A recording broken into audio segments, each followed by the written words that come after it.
SpaceX founder and CEO Elon Musk unveiled plans on Tuesday to transport people and cargo to Mars. The ultimate goal, he says, colonizing the planet. At the International Astronautical Congress, Musk said he hopes to eventually make the human race a multi-planetary species. Derek Pitts is chief astronomer and planetarium director at the Franklin Institute in Philadelphia, and he joins me now. Derek, this is exciting. What type of timeline are we looking so that we can get going to Mars? One of the most interesting things to come out of the press conference this afternoon, Vlad, is Musk's idea of a timeline. It's actually tied to those instances when Earth and Mars are at their closest point, the shortest distance between the two. What he wants to begin doing in 2018 is regularly launching supply ships out to Mars every 26 months so that people around the world, particularly researchers and engineers, will know that there is some room on board one of his spacecraft going to Mars.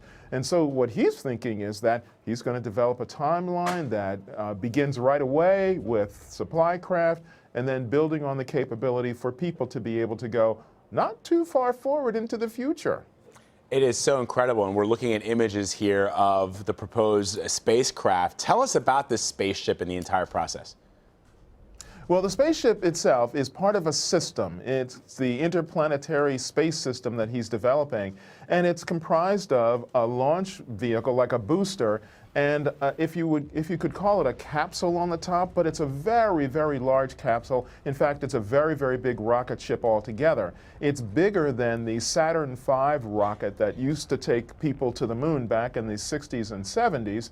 And the major difference is that this rocket has the launch capability to carry up to 450 tons up into Earth orbit for every launch. That's 3.5 times the amount of payload that could be carried by the Apollo spacecraft, or the Saturn V spacecraft. So this means that not only can you lift a tremendous amount of payload into orbit every time that can then be sent on to Mars, but if you do it every 2 years, every 26 months, you're sending 450 tons of material out there every 2 years. Now, in terms of people, Vlad, he's thinking that he can send 100 people at a time to Mars, and his projected long-term outlook for this is over a 40 to 100 year period, getting as many as 1 million people to Mars. Wow. So then what then would be the challenges in setting up sort of a self-sustaining civilization on Mars?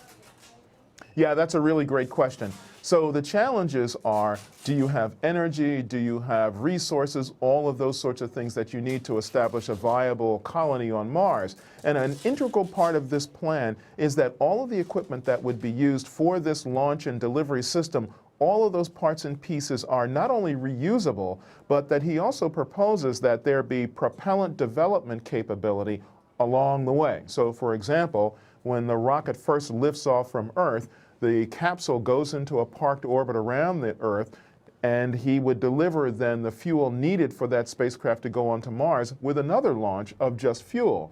And then at Mars, one of the capabilities that his system would allow for is the development of the fuel that's needed for a return trip to Earth by that same spacecraft, just using what's available on Mars. He knows there's water there, and he knows that he can synthesize everything else he needs using a very simple fuel formula to be able to take people out, bring people back, take equipment out, all that sort of stuff.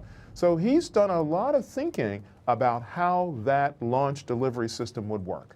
All right, so Elon Musk mentioned he talked about the astronomical cost, but he said he plans to make it relatively affordable and get it down to about the cost of a house. But for those of us with student loans and mortgages, can barely afford to go to Cabo, I mean, is that a real possibility that people are going to be able to afford to go to Mars?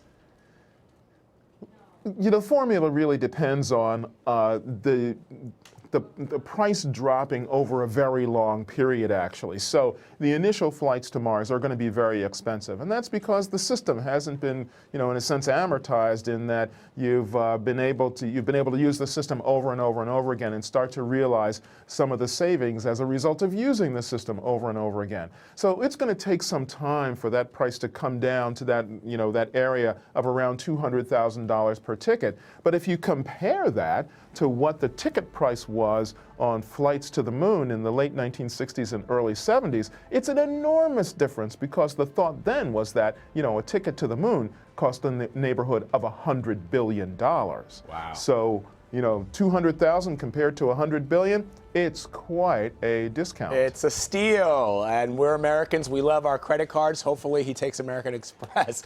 Derek Pitts, Yes. always good to talk to you, my friend. Thank you so much. Thanks a lot, Vlad. All right.